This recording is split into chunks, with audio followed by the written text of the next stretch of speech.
विजय अभय आयुः आरोग्य ऐश्वर्य अभिवर्धड्डं सकलकार्य अनुकूल सिद्धड्डं श्री पद्मावती समेत श्री श्रीनिवास स्वामिनः कल्याणोत्सव आचार्य मुखेन अद्य करिष्ये। गोविंद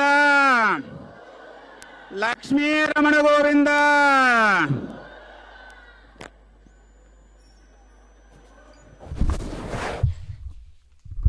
महालक्ष्म्यै नमो नमः। नमस्तेस्तु महामाये श्रीपीठे सुरपूजिते शंखचक्र गदाहस्ते महालक्ष्मी நமோஸ்துதே என்று இதோ அந்த பத்மாவதி தாயாரினுடைய திருக்கல்யாண மகோத்சவத்தை இப்பொழுது நாம் சேவித்துக் கொண்டுள்ளோம். பக்தர்களே, பாஞ்சராத்திர ஆகம விதிமுறைப்படி முதலில் சங்கல்ப மந்திரம், பின்பு சேன நாயக்கரான விஸ்வக்சேனனின் ஆராதனை, சுத்தி புண்ணியாக வாச்சனத்துடன் இந்த திருக்கல்யாண மகோத்சவம் ஆரம்பமாக உள்ளது. மகாலட்சுமி திருமலையில் திருவேங்கடவனின் திருமார்பில் குடியேறவும், தனது அம்சமான பத்மாவதி கீழ் திருப்பதியில் திருச்சானூரில் எழுந்தருளுமாறு வரம் பெற்றதாக வரலாறு கூறுகிறது. அப்படி ஸ்ரீனிவாசன் பத்மாவதி தாயார் திருமண விருந்தில் கருவேப்பிள்ளையும் கனகாம்பரமும் சேர்க்கப்படவில்லை என்பதால் தாயாருக்கும் பெருமாளுக்கும் ஊடல் ஏற்பட்டு தாயார் கீழ் திருப்பதியில் அமர்ந்ததாக சொல்லுகிறார்கள் அல்லவா? அப்படி இதோ அந்த பத்மாவதி தாயார் தங்க சிம்மாசனத்திலே வீற்றிருக்கிறாள், அந்த எம்பெருமானை கரம் பிடிப்பதற்காக. பக்தர்களே, சுகங்களை வாரி வாரி வழங்குவதால் திருச்சானூர் சுகபுரி என்றும் அழைக்கப்படுகிறது. ஏன், 10 ஆழ்வார்கள் மங்கள சாசனம் செய்த சிறப்புடையவள் அந்த பத்மாவதி அலர்மேல் மங்கை தாயார். வைக்கரி ரூபாய அலர்மேல் மங்காய நமஹா என்னும் மந்திரம் மிகவும் பிரசித்தி பெற்றது. அப்படி தினமும் காலையில் எழுந்தவுடன் இந்த மந்திரத்தை கூறினால் பத்மாவதி தேவியின் அருள் கிட்டும் என்பது ஐதீகம். பக்தர்களே, அலர் என்றால் தாமரை, மேலு என்றால் வீற்று இருப்பவள், இதையே தான் பத்மாவதி என்கின்றனர். பத்மம் என்றாலும் தாமரை, விதி என்றால் வசிப்பவள், ஆக தாமரையில் வீற்றிருப்பவள் என்பது இந்த சொல்லின் பொருள். செந்தாமரை மலரில் வீற்றிருக்கும் லக்ஷ்மியே பத்மாவதி பூலோகத்தில் அவதாரம் எடுத்தாளாம். பத்மாவதியை ரமணா கோவிந்தா கோவிந்தா என்று இதோ அந்த பத்மாவதி தாயாரை இரு கரம் கூப்பி சேவிப்போம். மகாலட்சுமிக்கு பல பெயர்கள் உண்டு. ஜெகன் மாதா, மாதா, லோக மாதா, கோ மாதா, பூ மாதா, வேத மாதா, கங்கா மாதா, பாரத மாதா, தேனு மாதா, காயத்ரி மாதா, துளசி மாதா என்று 1000 பெயர்களால் அர்ச்சிக்கப்படுகிறார் அந்த பத்மாவதி தாயார். இதோ இன்று செவ்வாய்க்கிழமை மிகவும் உகர்ந்த நாள். அப்படி இந்த மங்களகரமான நாளிலே பத்மாவதி தாயாரினுடைய திருக்கல்யாண மகோத்சவத்தை தான் நாம் இப்பொழுது இந்த திரையின் வழியே சேவித்து கொண்டுள்ளோம். லக்ஷ்மி நாத சமாரம்பாம் நாத யாமுன மத்தியமாம் அஸ்மத் ஆச்சாரிய பரியந்தம் வந்தே குரும் பரம்பராம் என்று அதோ நமக்கு குருவான நம்மை ரட்சிக்கும் அந்த தாயாரை இதோ இரு கரம் கூப்பி இந்த நன்னாளிலே சேவிப்போம். கிருத்தயுகத்தில் ஸ்ரீ விஷ்ணு பத்னியாகவும், திரேதாயுகத்தில் ஸ்ரீராமருக்கு சீதா தேவியாகவும், துவாபர யுகத்தில் ஸ்ரீ கிருஷ்ணருக்கு ருக்மிணி தேவியாகவும், கலியுகத்தில் திருவேங்கடவனுக்கு பத்மாவதியாகவும் நீ இருக்கின்றாய் அம்மா. அஷ்டதள தாமரை மலரில் எந்நேரமும் வீற்றிருக்கும் தாயே, நீயே உன்னதமானவள், சிறந்தவள். கிருஷ்ண பக்தரான நான் மனதார துதிக்கிறேன் என விருப்பங்களை எல்லாம் நிறைவேற்று தாயே என போற்றுகிறார் கவியான ஸ்ரீ புரந்தரதாசர். பக்தர்களே, நாம் செய்யும் தவறுகளை எல்லாம் மன்னித்து உன் திருவருள் உள்ளத்தில் எதையும் வைத்து கொள்ளாமல் எனக்கு தயை புரிந்து காத்தருள வேண்டும் என்று புரந்தரதாசர் தாயாரை போற்றி பாடுகிறாராம். அப்படி போற்றப்பட்டபவளே, பக்தர்களால் போற்றப்பட்டபவளே, புண்ணியவதியான ஸ்ரீ மகாலட்சுமி தாயார் தன் ஸ்ரீயப்பதியான நாராயணனுக்கு எல்லா நேரங்களிலும் சேவை சாதிப்பவளே. கோட்டான கோடி பக்தர்களின் கோரிக்கைகளை விருப்பங்களை ஸ்ரீஹரிக்கு சமர்ப்பிப்பவளே என்று போற்றி பாடுகிறாளாம். சத்திரம், சாமரம், சிம்மாசனம் போன்ற பல பல ரூபங்களில் தாயாக நீ இருந்து ஸ்ரீஹரியின் நித்திய சேவை செய்யும் மகாலட்சுமி தாயே உனக்கு நமஸ்காரம். ब्रह्मदेन पुणेमहे उभाभ्याम् देवसवितः पवित्रेण सवेन च इदम् ब्रह्म पुणेमहे वैश्वदेवे पुनते देव्यागात् यस्यै बह्वेस्तनुवो वेदपृष्ठाः तया मदन्तः सधमाद्येषु अयज्ञस्यामपतयोरयेणाम् वैश्वानरो रश्मिभिर्मा पुनातो वातः प्राणेन शिरोमयो भूः द्यावा पृथिवे पयसा पयोभिः ऋतावरे यज्ञये मा पुनेताम् बृहद्भ्यः सवेदस्त्रभिः वरिशिष्ठैर्देवमन्मभिः अग्ने दक्षैः पुनाहिमा येन देवा अपुनता येनापो दिव्यङ्गशः तेन दिव्येन ब्रह्मणा इदम् ब्रह्म पुणेमहे यः पावमानेरध्येते ऋषिभिः सम्भृतगम् रसम् सर्वगुं सपूतमश्नाते स्वदितम् मातरिश्वना पावमानेर्यो अध्येते ऋषिभिः सम्भृतगुं रसम् तस्मै सरस्वते दुहे क्षेलगुं षट्पर्मदोदकम् पावमाने स्वस्तयनेः सुदुघाहि पयस्वतेः ऋषिभिः सम्भृतो रसः ब्राह्मणेष्वमृतगुं हितम् पावमानेर्दिशन्तु नः इमं लोकमथो अमुम् कामान् समर्धयन्तु नः देवैर्देवैः समाभृताः पावमाने स्वस्तयनेः सुदुघाहि घृतश्च्युतः ऋषिभिः सम्भृतो रसः ब्राह्मणेष्वमृतगुं हितम् येन देवाः पवित्रेण आत्मानं पुनते सदा तेन सहस्रधारेण पावमान्यः पुनान्तु मा प्राजापत्यं पवित्रम् शतोऽद्यामगुं हिरण्मयम् तेन ब्रह्मविदो वयम् भूतं ब्रह्म पुणेमहे इन्द्रसुनेते सहमापुनातो सोमस्वस्त्यावरुणः समेज्या यमो राजा प्रभृणाभिः पुनातु मा जातवेदामोर्जयन्त्या पुनातो भूर्भुवः सुवः तच्छंयोरावृणीमहे गातुं यज्ञाय गातुं यज्ञपतये दैवे स्वस्तिरस्तु नः स्वस्तिर्मानुषेभ्यः ऊर्ध्वं भेषजम् शन्नो अस्त्वद्विपदे शञ्चतुष्पदे ॐ शान्ति शान्ति शान्तिः।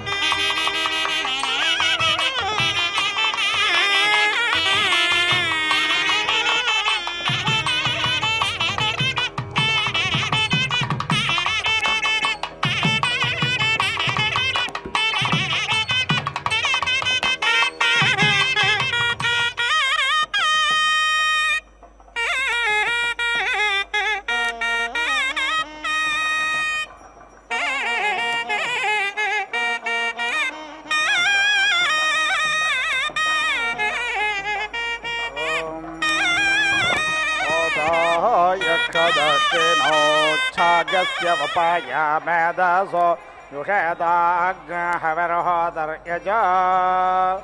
होदायक्षत्सरस्वते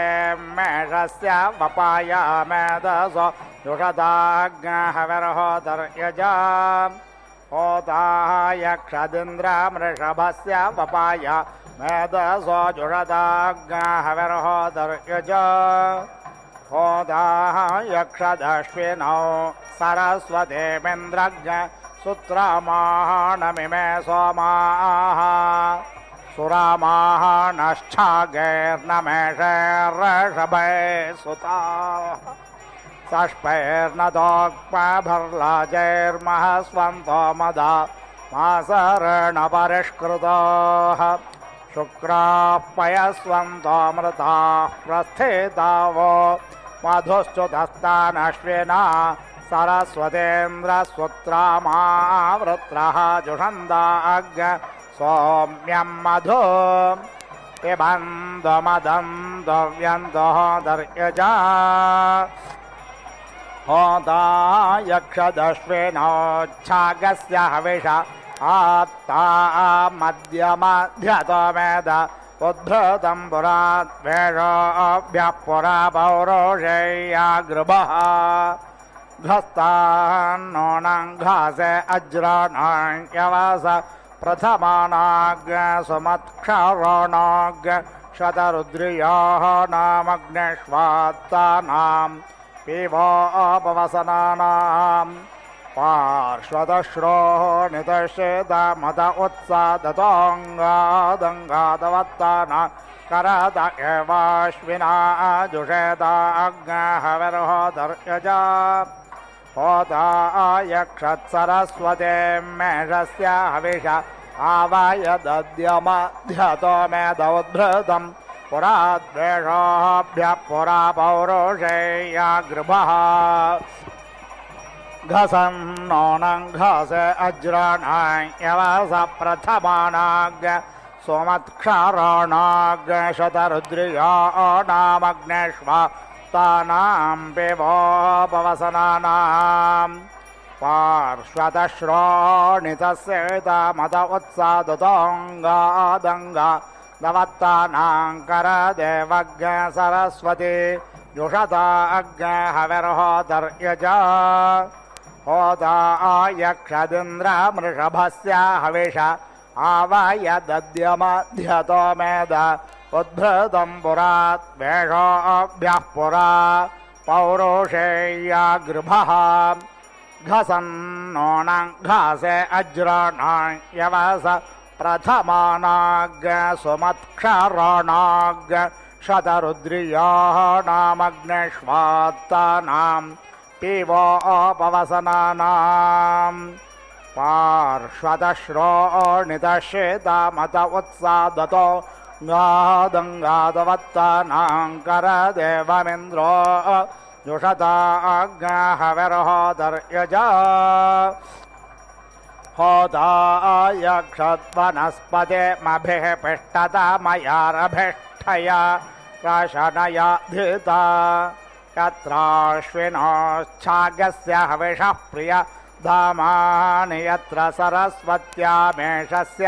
हविषः प्रिया धामानि यत्रेन्द्रस्य ऋषभस्य हविषः प्रिया धामानि यत्राग्नेः प्रिया धामानि यत्र सोमस्य प्रिया धामानि यत्रेन्द्रस्य सूत्राम्नः प्रिया धामानि यत्र सवितुः प्रिया धामानि यत्र वरुणस्य प्रिया धामानि यत्र वनस्पतेः प्रिया वाताग्नसे यत्र देवानामाद्यपानां प्रिया धामानि यत्र ज्ञेर्होतः प्रिया धामानि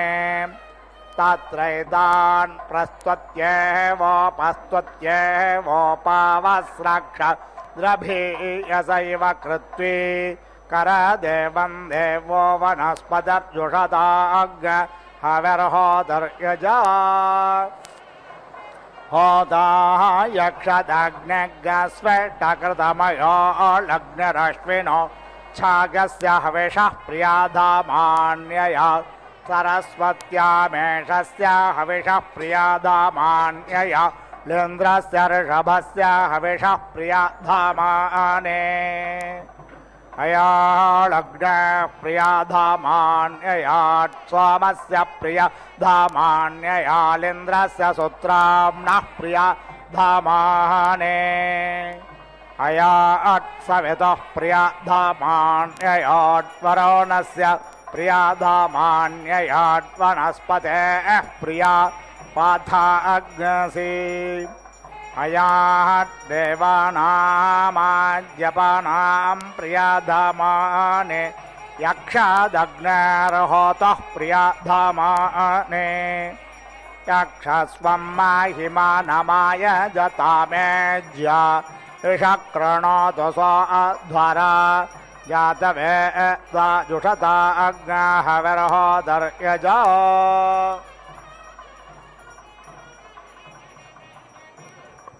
देवं बर्ह्यः सरस्वते स्वदेवमिन्द्रे अश्विना तेजो न चक्षो रक्षोर्बर्हिषाद्धुरिन्द्रियं वसुवने वसुधेयस्य व्यन्दयजा देवेर्द्वारो अश्विना भिषजेन्द्र सरस्वती प्राणन्न वीर्यन्न सिद्वारो दधुरिन्द्रियं वसुवने वसुधेयस्य व्यन्दयजा देवे उषासा अश्विना सुत्रामेन्द्र सरस्वते बलन्न वाचमास्य उषाभ्यां दधुरिन्द्रियं वसुवने वसुधेयस्य व्यन्दयजा देवे ज्योष्ठे सरस्वत्यश्विनेन्द्रमवर्धयन् श्रोत्रर्णकर्णयोर्यशो ज्योष्ठेभ्यः दधुरिन्द्रियं वसुवने वसुधेयस्य व्यन्दयजा देवी ऊर्जाहोते दुघे सुदुघेन्द्र सरस्वत्यश्विना भिषजावतः शुक्रन्न ज्योतिस्तनयो राहुते धत्त इन्द्रियं वसुवने वसुधेयस्य व्यन्दयजा देवादेवानां भिषजाहोतार इन्द्रमश्विना वषट्कारे सरस्वते त्विषिन्न हृदय मतिं होत्रभ्यां दधुरिन्द्रियं वसुवने वसुधेयस्य व्यन्दयजा देवीस्तिस्रस्तिस्रो देवीरश्विनेला सरस्वती सोषन्न मध्येनाभ्यामिन्द्राय दधुरिन्द्रियं वसुवने वसुधेयस्य व्यन्दयजा देव इन्द्रो नरोषग्शस्त्रिवरोधः सरस्वत्या श्वेभ्यामीयते रथाः रेतो नरोपममृतं जनेत्रमिन्द्राय त्वष्टा दधदिन्द्रियाणि वसुवने वसुधेयस्य व्यन्दयजा देवो देवैर्वनस्पतिर्हिरण्यपर्णो अश्वेभ्यः स्वपिप्पल इन्द्राय पच्यते मधु ओजो न ज्योतिर्षभो न भामं वनस्पतिर्नो दधदिन्द्रियाणि वसुवने वसुधेयस्य व्यन्दयजा देवं बर्हिर्वारेते नामध्वरेस्तेर्नमश्वेभ्यः मूर्णं मृदा सरस्वत्या स्योनमिन्द्रते सदाः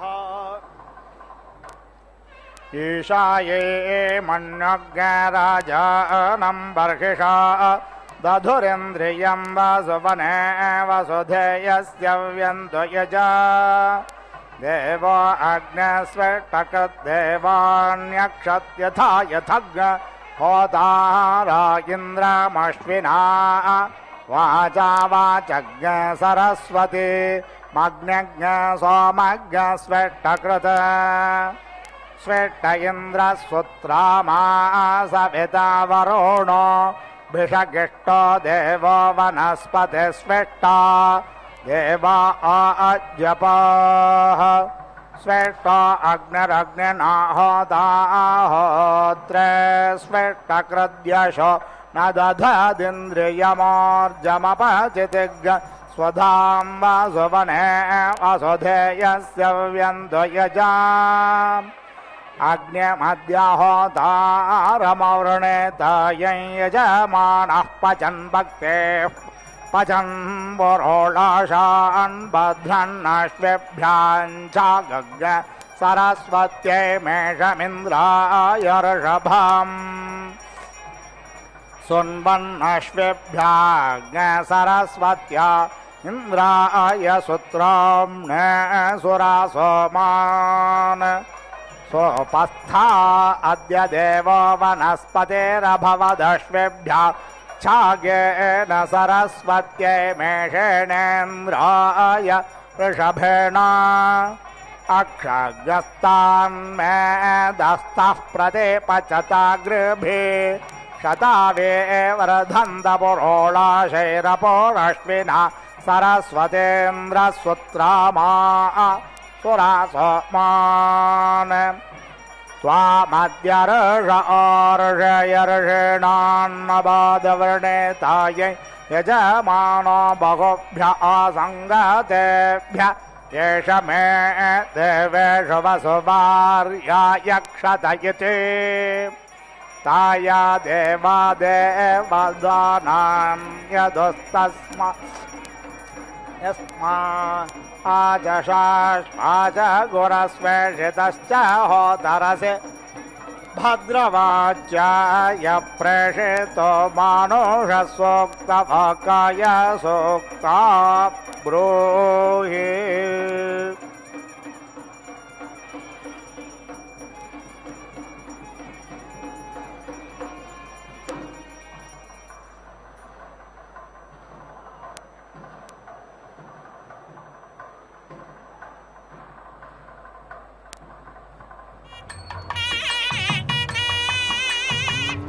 तेजोषि शुक्रममृतमायुष्पा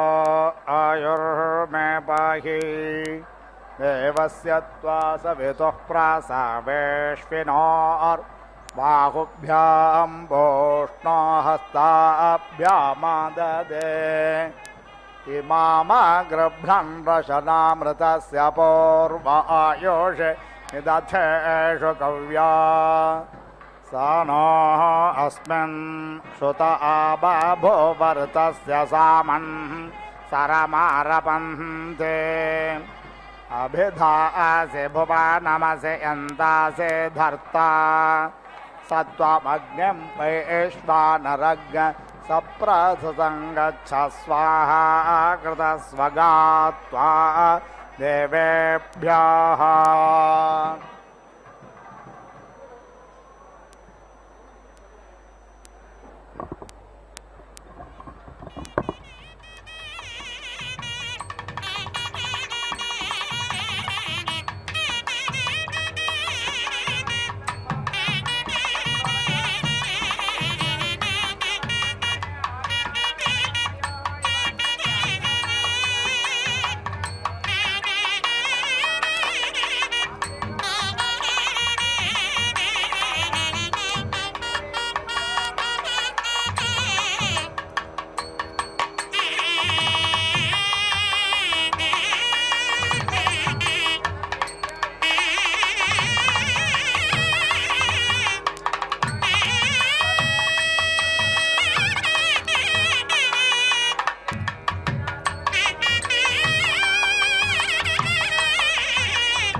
மகாலட்சுமியை நமோ நமஹா.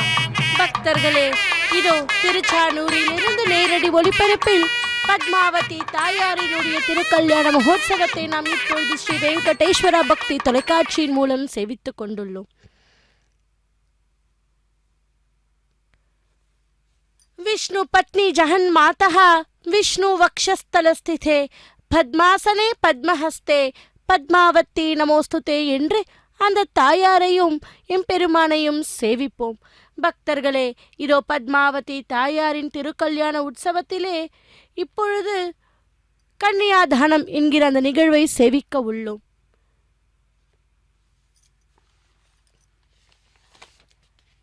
அழகான இந்த பூலோகத்தில் அலர்மேல் மங்கையாக அவதரித்த பத்மாவதி தாயார் 1000 இதழ்கள் கொண்ட தங்கத் தாமரையில் அந்த தாயார் பத்மாவதி தேவியாக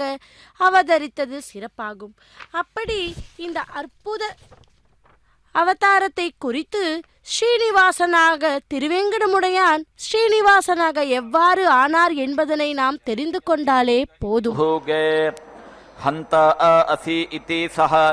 दर्भपुञ्जीलमिति दर्भपुञ्जीलम् उद्वृह्येत्युत्वृह्य सप्तगिरीन् भित्त्वा तम् अहन् सः अब्रवीत् दुर्गादिति दुहुगात् वयि आहर्तेत्याहर्त अवोचथाः एतम् एति हर इति तम् एभ्यः यज्ञः एव यज्ञम् एति अहरत् यत् तत् वित्तम् वेद्यम् असुराणाम् अविन्दन्त तत् एकम् वेद्यै वेदित्वमिति वेदित्वम् असुराणाम् सा वै इयम् सर्वा एव वेदिः इयति शक्ष्यामि इति तु वै अवमायेत्यवमाय यजन्ते त्रिगुंशत् पदानि पश्चात् तिरश्चि भवति षट्त्रिगुंशदिति षट् त्रिगुंशत् प्राची चतुर्विंशतिरिति चतुः विंशतिः पुरस्तात् तिरश्चि दश दशेति दश दशासमिति पद्यन्ते दश अक्षरेति दश अक्षरा विराडिति विराट् अन्नं विराडिति विराट् विराजेति विराजा एव अन्नाद्यमित्यन्न अद्यम् अवेति रुन्धे उदिति हन्ति यत् एव अस्याः अमेध्यम् तत् अपेति हन्ति उदिति हन्ति तस्मात् ओषधयः परेति भवन्ति बर्हिः स्तृणाति तस्मात् ओषधयः पुनः एति भवन्ति उत्तरमित्युत्तरम् बर्हिषः उत्तरबर्हिरित्युत्तरबर्हिः स्तृणाति प्रजा इति प्राजाः वै बर्हिः यजमानः उत्तरबर्हिरित्युत्तरबर्हिः यजमानम् एव अयजमानात् उत्तरमित्युत्तरम् करोति तस्मात् यजमानः अयजमानात् उत्तर इत्युत्तरः यत् वै अनीशानः भारम् आदत्त इत्यादत्ते वीति वै सः लिशते यत् 12 साह्नस्येति स अह्नस्य उपसद इत्युपसदः स्युः तिस्रः अहीनस्य यज्ञस्य विलोमेति विलोम क्रियेत तिस्रः एव साह्नस्येति स अह्नस्य उपसद इत्युपसदः 12 अहीनस्य यज्ञस्य सवीर्यत्वायेति सवीर्यत्वाय अथो इति स लोमेति स लोम क्रियते वत्सस्य एकः स्तनः भागी हि सः अथ एकं स्तनं व्रतम् उपेति एति अथ 2 अथ 3 अथ 4 एतत् वै क्षुरपवीति क्षुरपवी नाम व्रतं येन प्रेति जातान् भ्रातृयान् नुदते प्रतीति जनिष्यमानान् अथो इति कनीयसा एव भूयः उपेति एति 4 अग्रे स्तनान् व्रतम् उपेति इति अथ 2 अथ 3 अथ 1 एतत् वै सुजघनमिति सुजघनं नाम व्रतं तपस्यं सुवर्ग्यमिति सुवहाग्यम् अथो इति प्रेति एव जायते प्रजयेति प्राजया पशुभिरिति पशुभिः यवागूः राजन्यस्य व्रतं क्रूरा इव वै यवागूः क्रूरः इव राजन्यः वज्रस्य रूपं समृद्ध्य इति समृद्ध्यै आमिक्षा वैश्यस्य पाकयज्ञस्येति पाकयज्ञस्य रूपं पुष्ट्यै पयः ब्राह्मणस्य व्रतम् पयः ब्राह्मणस्य तेजः वै ब्राह्मणः तेजः पयः तेजसा एव तेजः पयः आत्मन् धत्ते अथो इति पयसा वै गर्भाः वर्धन्ते गर्भः इव खलु वै एषः यत् दीक्षितः यत् अस्य पयः व्रतं भवति आत्मानम् एव तत् वर्धयति त्रिव्रत इति त्रिव्रतः वै मनुः आसीत् द्विव्रत इति द्विव्रताः असुराः एकव्रत इत्येकव्रताः देवाः प्रातः मध्यन्दिने सायं तत् मनोः व्रतम् आसीत् पाकयज्ञस्येति पाकयज्ञस्य रूपं पुष्ट्यै प्रातः च सायं च असुराणां निर्मध्यमिति निमध्यं क्षुधः रूपं ततः ते परेति अभवन् मध्यन्दिने मध्यरात्र इति मध्यरात्रे देवानां ततः ते अभवन् सुवर्गमिति सुवहागं लोकम् आयन् यत् अस्य मध्यन्दिने मध्यरात्र इति मध्यरात्रे व्रतं भवति मध्यतः वै अन्नेन भुञ्जते मध्यतः एव तत् ऊर्जं धत्ते भ्रातृव्याभिभूत्य इति भ्रातृव्या अभिभूत्यै भवति आत्मना परेति अस्य भ्रातृव्यः भवति गर्भः वै एषः यत् दीक्षितः योनिः दीक्षितविमितमिति दीक्षितविमितं यत् दीक्षितः दीक्षितविमितादिति दीक्षितविमितात् प्रवसेदिति प्रावसेत् यथा योनेः गर्भः स्कन्दति तादृक् एव तत् न प्रवस्तव्यमिति प्रावस्तव्यम् आत्मनः गोपीठाय एषः वै व्याघ्रः कुलगोप इति कुलगोपः यत् अग्निः तस्मात् यत् दीक्षितः प्रवसेदिति प्रवसेत् सः एनम् ईश्वरः अनोत्थायेत्यनु उत्थाय हन्तोः न प्रवस्तव्यमिति प्रवस्तव्यम् आत्मनः गुप्त्यै दक्षिणतः शये एतत् वै यजमानस्य आयतनमित्या आयतनं स्वे एव आयतन इत्या आयतने शये अग्निम् अभ्यावृत्येत्यभि आवृत्या शये देवता आह एव यज्ञम् अभ्यावृत्येत्यभि आवृत्या शये पुरो हविषीति पुरः हविषि देवयजन इति देवायजने याजयेत् यं कामयेत उपेति एनम् उत्तर इत्युत्तरः यज्ञः नमेत् अभीति सुवर्गमिति सुवहागं लोकं जयेत् इति एतत् वै पुरो हविरिति पुरः हविः देवयजनमिति देवायजनम् यस्या होता प्रातरनुवाकमिति प्रातः अनुवाकम् अनुब्रुवन्नित्यनुब्रुवन् अग्निम् अपः आदित्यम् अभीति विपश्यतीति विपश्यति उपेति एनम् उत्तर इत्युत्तरः यज्ञः नमति अभीति सुवर्गमिति सुवहागम् लोकम् जयति आप्ते देवयजन इति देवायजने याजयेत् भ्रातृव्यवन्तमिति भ्रातृव्यवन्तं पन्थां वा अधिस्पर्शयेदित्यधिस्पर्शयेत् कर्तं वा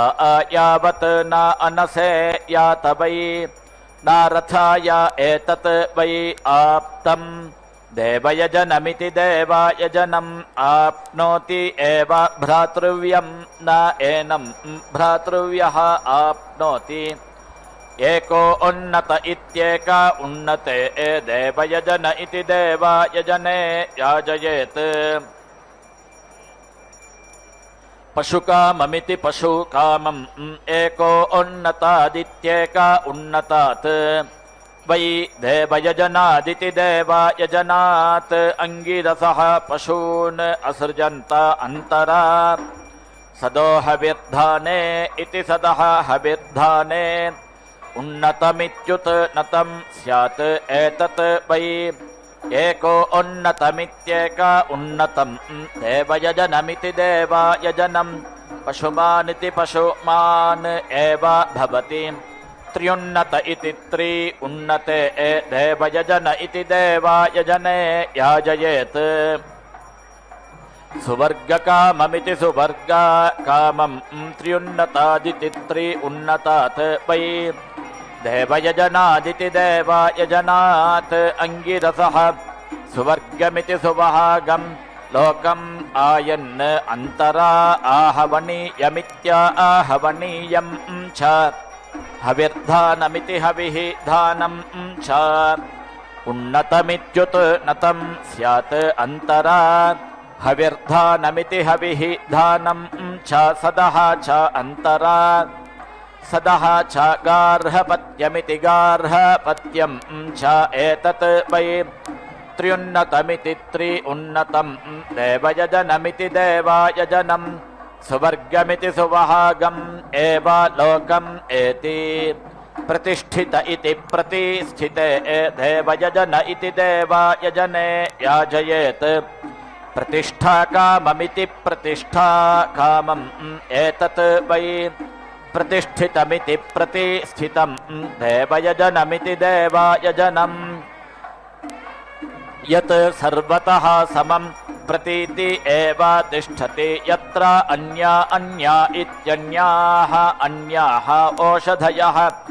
व्यतिशक्ता इति वि अतिशक्ताः स्युः तत् याजयेत् पशुकाममिति पशुकामम् एतत् वै पशूनां रूपं रूपेण एव अस्मै पशून् अवेति रुन्धे पशुमानिति पशुमान् एव भवति निरृति गृहीत इति निरृति गृहीते देवयजन इति देवायजने याजयेत् यं कामयेत निरृत्येति निहृत्या अस्य यज्ञं ग्राहयेयम् इति एतत् वै निरृति गृहीतमिति निरृति गृहीतम् देवयजनमिति देवायजनं यत् सदृश्यै सत्या आह ऋक्षं निरृत्येति निहृत्या एव अस्य यज्ञं ग्राहयति व्यावृत्त इति वि आवृत्ते देवयजन इति देवायजने याजयेत् व्यावृत्काममिति व्यावृत् कामं यं पात्रे एव तल्पे एव मीमागुं सेरन् प्राचीनम् आहवनीयादित्या आहवनीयात् प्रवणमिति प्रावनं स्यात् प्रतीचीनम् गार्हपत्यादिति गार्हपत्यात् एतत् वै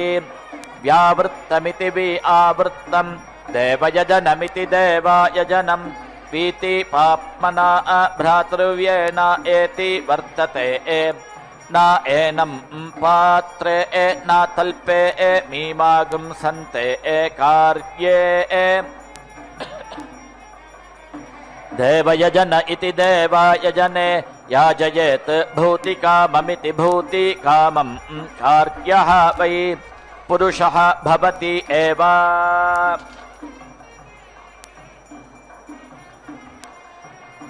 तेभ्यः उत्तरवेदिरित्युत्तरवेदिः सिगंहिः रूपं कृत्वा उभयान् अन्तरान् अपक्रम्येत्यपक्रम्य अतिष्ठत् ते देवाः अमन्यन्त यतरान् वै इयम् उपावर्त्स्यतीत्युपा आवर्त्स्यति ते इदम् भविष्यन्ति इति ताम् उपेति अमन्त्रयन्त सा अब्रवीत्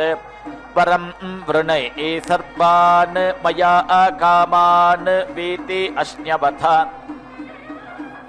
ॐ संज्ञानं विज्ञानं प्रज्ञानं जानदभिजानत् संकल्पमानं प्रकल्पमानमुपकल्पमानमुपक्लृप्तं क्लृप्तं श्रेयो वसीय आयत् सम्भूतं भूतं चित्रः केतुः प्रभानाभान् सम्भान् ज्योतिष्मागस्तेजस्वानातपग्स्तपन्नभितपन् रोचनो रोचमानः शोभनः शोभमानः कल्याणः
सरसिजमुखी सारस नयने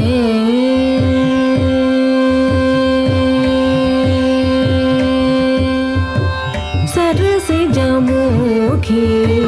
सारस नयने सरसिजमुखी सारस नयने सरसिजमुखी सारस नयने सफल मनोरथ साधन शुभदे सरसिजमुखी सारस नयने सफल मनोरथ साधन शुभदे सरसिजमुखी सारस नयने सफल मनोरथ साधन शुभदे सरसिजमुखी सारस नयने सफल मनोरथ साधन शुभदे सरसिजमुखी सारस नयने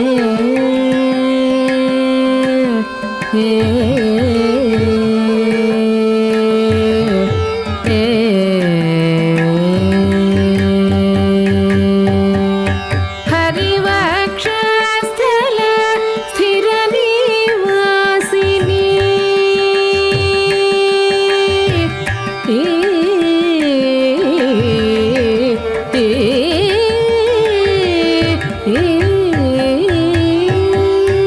हरिवक्षस्थल स्थिर निवासिनी हरिवक्षस्थल स्थिर निवासिनी हरिवक्षस्थल स्थिर निवासिनी हरिवक्षस्थल स्थिर निवासिनी सुरुचिर मंगल सुख स्वरूपिणी हरिवक्षस्थल स्थिर निवासिनी सुरुचिर मंगल सुख स्वरूपिणी सरसिजमुखी सारस नयने सफल मनोरथ साधन शुभदे सरसिजमुखी सारस नयने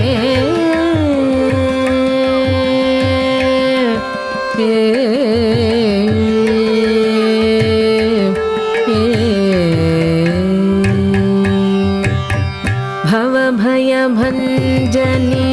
भक्तजनावनी भवभयभञ्जनी भक्तजनावनी भावितनिजगुण भव्यप्रदायिनी भवभयभञ्जनी भक्तजनावनी भावितनिजगुण भव्यप्रदायिनी भुवि परदेवते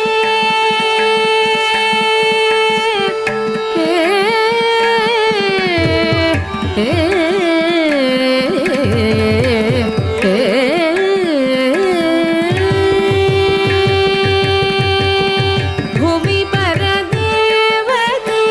सुविमलचरिते भुवि परदेवते सुविमलचरिते भुवि परदेवते सुविमलचरिते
सर्वान् मया कामान् वीति अश्न्यवथा पूर्वां तु मा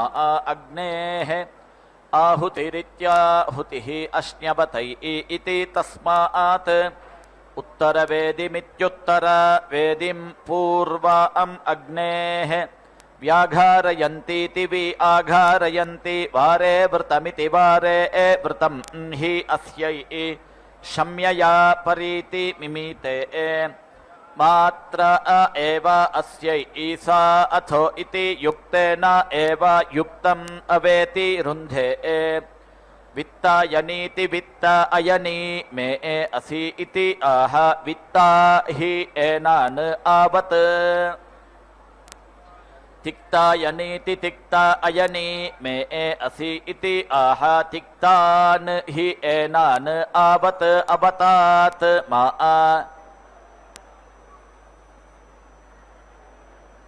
नाथितम् इति आह नाथितान् हि एनान् आवत् अवतात् मा व्यथितम् इति आह व्यथितान् हि एनान् आवत् विदेः अग्निः नभः नाम अग्ने अंगिरः इति त्रिः हरति ये एव एषु लोकेषु अग्नयः तान् एव अवेति रुन्धे तूष्णीं चतुर्थं हरि अनिरुक्तमित्यनिः उक्तम् एव अवेति रुन्धे सिगम्भीः असि महिषीः असि इति आह सिगम्भीः हि एषा रूपं कृत्वा उभयान् अन्तरा अपक्रम्येत्यपक्रम्य अतिष्ठत् उरु प्रथस्व उरुते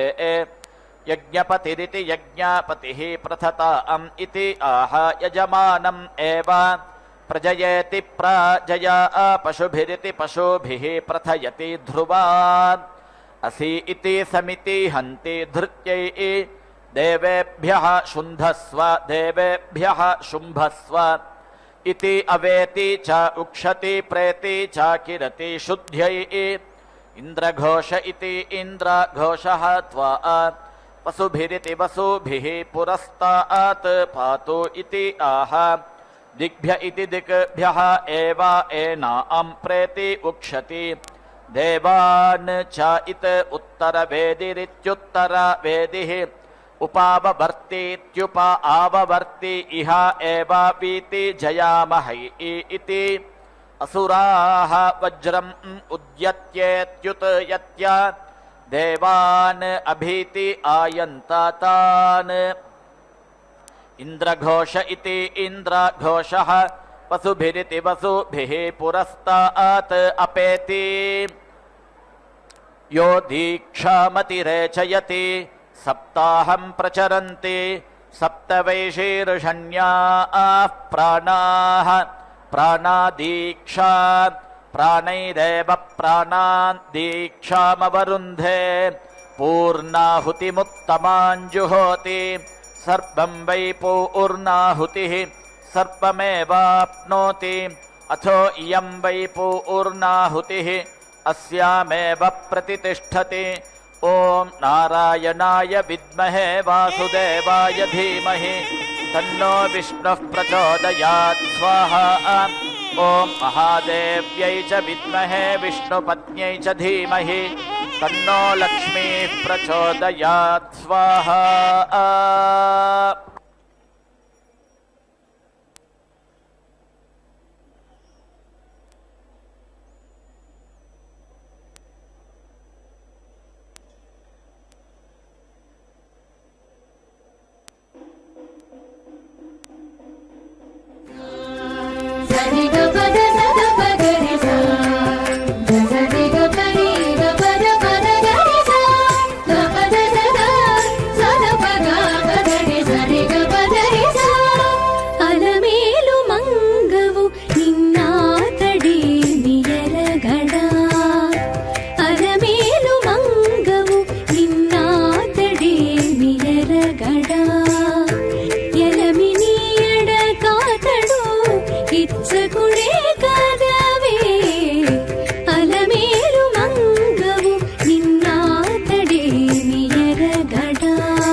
ಎಲಮಿನಿಯ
सदा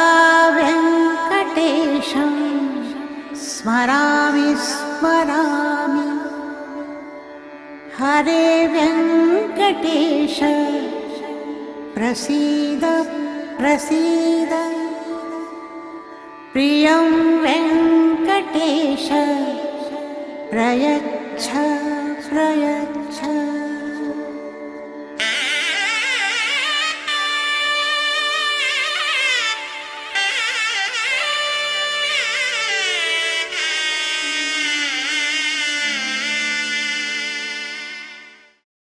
Oh